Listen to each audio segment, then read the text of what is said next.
Shalom saudaraku terkasih, selamat pagi.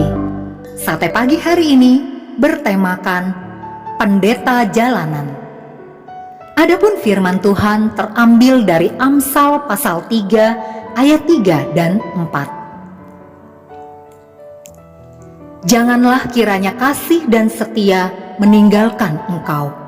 Kalungkanlah itu pada lehermu, tuliskanlah itu pada loh hatimu.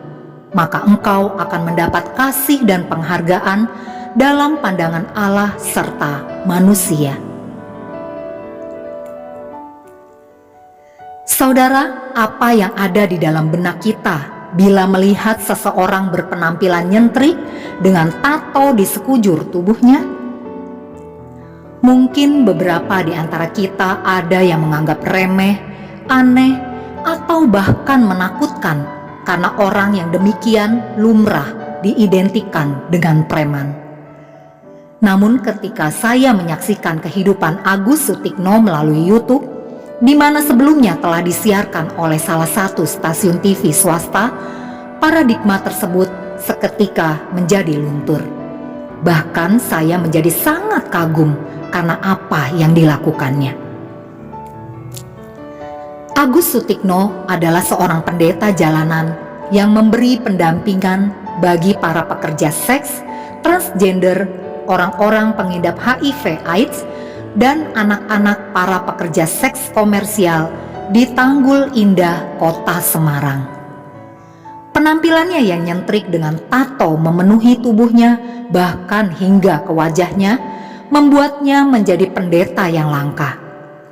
Tidak banyak yang menyangka bahwa ia adalah seorang pendeta. Penampilannya mungkin dipandang sebelah mata, tetapi apa yang dilakukannya tidak bisa dipandang dengan sebelah mata. Hidupnya yang telah disentuh dan diubahkan Tuhan membawanya kepada kaum papa dan kepada mereka yang belum mengenal Kristus. Sejak kedatangannya pada tahun 2005 di kawasan tepian kanal banjir timur Semarang, satu persatu warga yang mayoritas adalah non-Kristen tersentuh oleh sikap dan pengajaran pendeta Agus akan kebaikan Kristus. Itu karena motivasinya tulus mengasihi dan melayani, bukan untuk mengkristenkan mereka yang dilayani. Ia tidak peduli apakah orang-orang yang dibinanya beragama Kristen atau beragama lain. Satu kerinduannya adalah agar mereka berhasil baik duniawi maupun sorgawi. Pendeta bertato ini tidak hanya memberikan pelayanan doa dan membina orang-orang dewasa, tetapi juga memberikan pelajaran kepada anak-anak yang ada di lingkungan tersebut. Dan tidak jarang ia mengajak liburan orang-orang binaannya. Kurang lebih ada 100 anak, 80 transgender, dan 20 kakak yang ia bina. Bahkan sebagian besar anak asuhnya ia sekolahkan. Menakjubkannya, dari semua yang telah dilakukannya selama ini, Pendeta Agus tidak pernah mengajukan proposal atau meminta bantuan kepada siapapun untuk menunjang pelayanannya. Itu karena ia meyakini jika yang dilakukannya adalah visi dan misi Tuhan, maka semua akan berjalan sebab Tuhan yang menyediakan jalan. Orang percaya adalah media untuk memperlihatkan kasih Tuhan kepada dunia ini. Namun seringkali hormat, harga diri, ambisi, dan lain sebagainya membuat kita tidak bisa mendengar esensi suara Tuhan mengenai kasih. Gambaran kasih dalam kekristenan tidak menganjurkan kita untuk memilah kepada siapa kasih Tuhan disalurkan.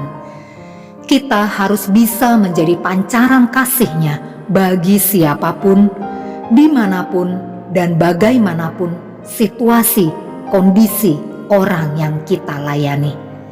Mari saudara, lakukan apa yang menjadi visi dan misi Tuhan sesungguhnya bagi kita dan bagi dunia ini. Amin. Mari kita berdoa. Bapa Sorgawi, Biarkanlah aku senantiasa merasakan kasih-Nya, agar aku pun senantiasa mengasihi sesamaku, siapapun mereka. Di dalam nama Tuhan Yesus aku berdoa.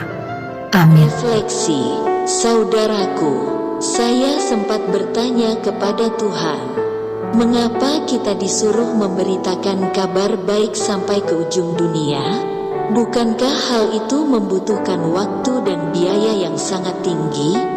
Puji Tuhan, pada saat ini dengan adanya kemajuan teknologi di dunia berupa sarana internet, maka kita dapat memberitakan kabar baik dengan waktu yang pendek dan biaya yang sangat rendah meskipun sampai ke 5 benua sekalipun. Hal ini sekaligus penggenapan firman Tuhan yang terdapat di Matius 28 ayat 19. Syukur kepada Tuhan bahwa program Sate Pagi juga melakukan hal yang sama, di mana di tahun 2022 telah memasuki tahun yang ketiga. Program Sate Pagi juga ikut mendorong agar kita bisa menyediakan waktu untuk Tuhan. Hanya 10 menit saja atau 10 menit dari 1440 menit waktu yang Tuhan berikan dalam satu hari kepada kita. Program Sate Pagi juga mendorong kita yang sibuk agar dapat mendengarkan suara Tuhan, karena bentuknya hanya audio saja. Program Sate Pagi ini juga dapat didengar ketika kita menghadapi kemacetan lalu lintas atau ketika kita bekerja dalam suasana santai, sehingga Tuhan selalu ditempatkan di tengah kehidupan kita. Program Sate Pagi ini juga dapat di-forward ke grup media sosial lainnya, sehingga kita juga ikut ambil bagian untuk menyebarkan kabar baik. Sekaligus sebagai amanat agung Tuhan yang wajib dilakukan bagi mereka yang telah mengaku percaya kepada Tuhan. Tuhan memberkati kita semua. Amin. Yesus sayang padaku, Alkitab mengajarku, walau ku kecil lemah,